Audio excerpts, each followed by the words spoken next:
क्या भाजपा संविधान बदलना चाहती है? तथ्यों के लिए ये वीडियो ध्यान से देखिए।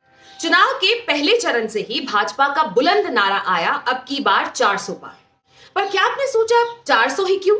543 में ये आंकड़ा कुछ अटपटा सा नहीं है। जवाब खुद इनके पूर्व यूनियन मिनिस्टर से सुन लीजिए। संविधान ಹೇಳಿದ ಸ್ವಾಮಿ ನೀವು ಒಪ್ಕೋಬೇಕಲ್ಲ. ಹೌದು, ಸಂವಿಧಾನ ಹೇಳಿದೆ, ಸಂವಿಧಾನಕ್ಕೆ ಗೌರವ ಕೊಡ್ತೀವಿ. ಆದರೆ ಸಂವಿಧಾನಗಳು ಕಾಲಕ್ಕೆ ತಕ್ಕಂತೆ ಅದೆಷ್ಟೋ ಬಾರಿ ಬದಲಾಗಿದೆ, ಮುಂದಿನ ದಿವಸದಲ್ಲಿ ಕೂಡ ಬದಲಾಗುತ್ತೆ. ಆ ಸಂವಿಧಾನವನ್ನು ಬದಲಾಯಿಸಲಿಕ್ಕೋಸ್ಕರವೇ ನಾವು ಬಂದಿರೋದು. सिर्फ यही नहीं, और सुनिए। देश के हित में कई कठोर निर्णय लेने पड़ते हैं, उनके लिए हमें संवैधानिक बदलाव करने पड़ते हैं। अगर संविधान के अंदर हमें कोई बदलाव करना होता है तो आप में से कई लोग जानते हैं कि उसके लिए दोनों जो हमारे सदन है, लोकसभा और राज्यसभा, दोनों की उसके अंदर अमल चाहिए। सरकार तो 272 में भी बन जाती है, लेकिन 272 की सरकार संविधान में संशोधन नहीं कर सकती। उसके लिए 2/3 बहुमत से अधिक सीट चाहिए। अभी भीषण लड़ाई देश की है, परिवर्तन करना है, संविधान को चेंज करना है। जो अकड़म बकड़म उसमें डाला हुआ था, कांग्रेस वालों ने किया था, उसको सुधारने की बात है। और मोदी जी के नेतृत्व में ही हम लोग की सरकार बनाना है, मिशन 400 पार। संविधान जब हमारा देश का बना था उसमें धीरे धीरे परिस्थितियों के अनुसार, काल के अनुसार चेंजेस हुए हैं धीरे धीरे, है ना। तो वो चेंज करना जो है वो प्रगति की निशानी होती है। ज्यादा 410 अगर पूरा 410 रहेगा बना तो आपा जो छावेगा, जो संविधान में संशोधन आपा कर पाओगे। इस संविधान के साथ इतना छेड़छाड़ हुआ है। कैसे हुआ? संख्या के बल पे। और जब तक वो दोबारा संख्या नहीं आएगी तो तब तक जो गलत काम हुआ वो ठीक नहीं हो सकता।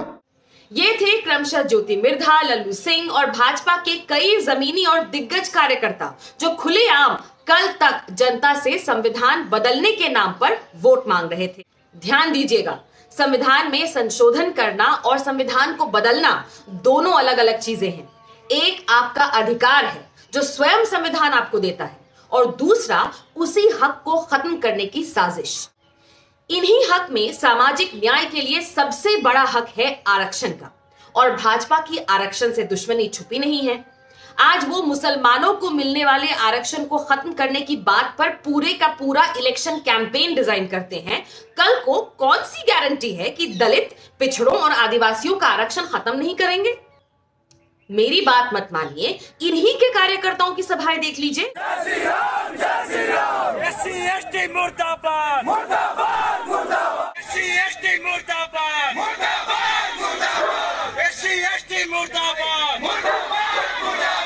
छोटे मोटे लोगों को रहने देते हैं। मोहन भागवत तो आरएसएस के सरसंघ चालक है ना। आज कोई भी धुन बजा रहे हो, लेकिन आरक्षण को रिव्यू करने की बात भागवत जी बहुत पहले से करते आ रहे हैं। संघ प्रमुख मोहन भागवत ने आज आरक्षण नीति पर सवाल उठाते हुए इसकी समीक्षा की जरूरत बता दी। संघ के मुखपत्र, ऑर्गेनाइजर और पत्रिका पांचजन्य को दिए एक इंटरव्यू में मोहन भागवत ने कहा कि आरक्षण की मौजूदा व्यवस्था क्या है। मैं समझता हूं कि एक समिति बने जो देश के हित पर सोचे, इसमें समाज के प्रतिनिधि भी शामिल हों।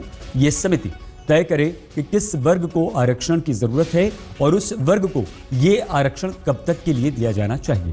हाँ, जब 400 पार का नारा उल्टा पड़ता दिख गया तो पिछले हफ्ते से ही मोदी शाह की जोड़ी डैमेज कंट्रोल मोड पे है। मुस्लिम वोट बैंक से बात करते वक्त जैसे मोहम्मद शमी भाई बन जाते हैं, वैसे ही अचानक दलित, पिछड़ा, आदिवासी से पुराना रिश्ता इनको याद आ गया है। लेकिन बातें तो 15 लाख की भी हुई थी, बातों का क्या। इसलिए भुलावे में न जाइए, अपनी अकल लगाइए। Protect your rights, protect your constitution, no vote to BJP.